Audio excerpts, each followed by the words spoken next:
азыр ушул Жалал Абаддык областтык больницага только направлениясы бар больнойлорду киргизип атабыз. Аларды направлениясынын негизинде киргизип, колдо эмесин температурасын өлчөп, анан колдорун антисептик, ошо алып кирген буюмдарын кошо баарын антисептик менен обработка кылып, анан киргизип, чыгып аткан адамдарга дагы обработка кылып, ошол приказдын негизинде иштеп атабыз. Элдер кандай түшүнүү менен кабыл алып атат ошону? Элдер туура эле түшүнүп атышат. Туура түшүнүп, баары эле ошол жолдомосун көрсөтүп киргизип чыгып атышат. Бүгүндөн баштап мына пландуу түрдө бейтаптар уже келип жата баштайт. Анын негизинде ошо байкалбаган, клиникасы жок, ошо коронавирус илдети бар бейтаптар өтүп биздин ооруканаларга, отделенияларга, бөлүмдөргө жатып калбасын.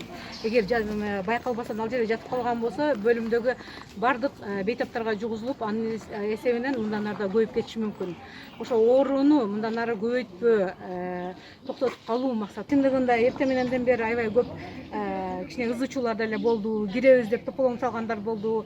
Неге мынтип атасыңар деп жолдомосу жокторду киргизбесек дагы ызычуулар кездешти. Ошондой болбостон, ошол жолдомосу жок келип, убара болбосун деген максатта ошо сиздер дагы жакшы жеткизип койсоңуздар аябай жакшы болмок.